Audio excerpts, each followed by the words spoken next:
Hai, saya Nusaibah. Hai, saya Alia. Hai, saya Atika. Hai, saya Nazira. Hai, saya Amira.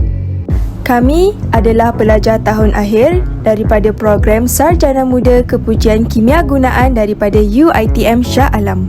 Baja kompos daripada sisa makanan.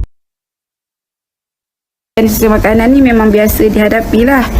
Seperti macam tulang ikan, lebihan anak-anak makan yang tak habis tu, kita tak tahu nak buang kat mana. Sebabnya kita tak ada ternakan seperti kucing, tak ada haiwan belaan lah seperti kucing ke ayam ke.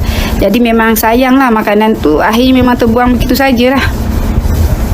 Ya, dari segi pengasingan sisa makanan seperti tulang ikan, kulit bawang, ataupun uncang teh, sebab benda-benda tu kan kita tak boleh nak recycle.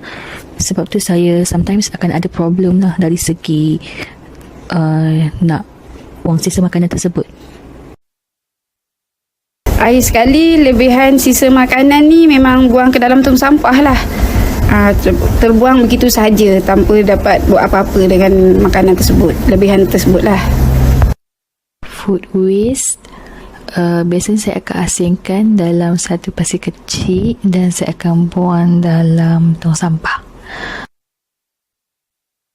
Baja kompos, ini pertama kali saya dengar berkenaan baja kompos ni. Memang saya tak tahu, tak biasa dengar lagi lah.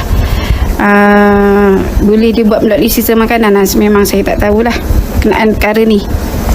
Honestly, saya pernah dengar pasal sisa makanan boleh buat untuk baja kompos, tapi saya tak tahu macam mana cara nak memulakannya. Setiap rumah pastinya mempunyai sisa-sisa dapur seperti makanan yang tidak habis dimakan dibuang ke dalam sampah, kulit pisang, kulit bawang dan banyak lagi. Jadi, apa masalahnya dengan sisa-sisa makanan ini? Masalahnya adalah apabila terdapat banyak sangat sisa makanan yang dihasilkan setiap hari. Cuba bayangkan betapa padatnya tapak pol besar sampah dengan sisa-sisa makanan ini.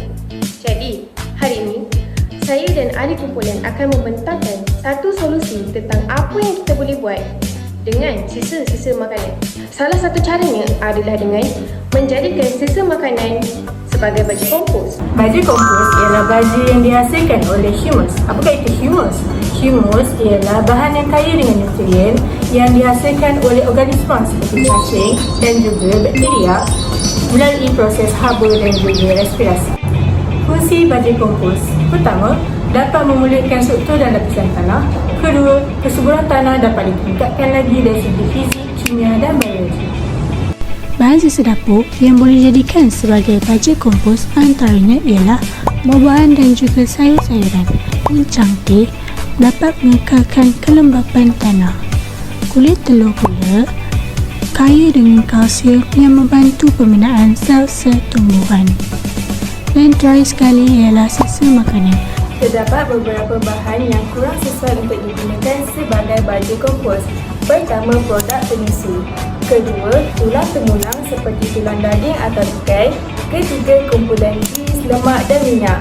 Bahan-bahan ini kurang sesuai untuk digunakan sebagai baja kompos kerana ia mengeluarkan bau yang kurang menyenangkan serta menarik perhatian haiwan seperti tikus dan lalat. Teknik yang digunakan dikenali sebagai teknik bokashi. Apakah peralatan yang diperlukan dalam teknik bokashi? Yang pertama, tong yang mempunyai saliran paip. Yang kedua, serbuk bokashi. Apa itu serbuk bokashi? Bokashi ialah perkataan Jepun yang bermaksud bahan organik yang ditapai.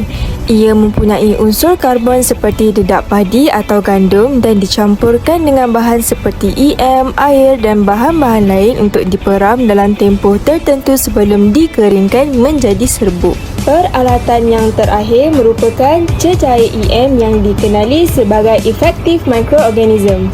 Cecair merupakan campuran bakteria asid laktik, bakteria fotosintesis dan ragi yang dihasilkan melalui proses fermentasi. Fermentasi pula proses penguraian dan penukaran bahan organik oleh enzim, bakteria, kulat atau kultur sel-sel lain. Sifat cecair EM, ia berwarna kuning coklat, berbau enak dan berasa masam. Langkah-langkah yang terlibat dalam teknik bokashi. Yang pertama, letakkan sisa makanan ke dalam tong. Yang kedua, lapiskan dengan serbuk bokashi. Dua langkah pertama ini perlu dilakukan secara berselang-seli sehingga penuh.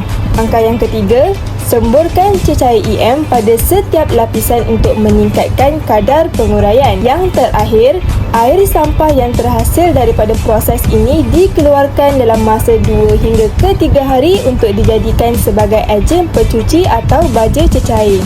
Kebaikan baju kompos daripada sisa makanan antaranya ialah Persekitaran.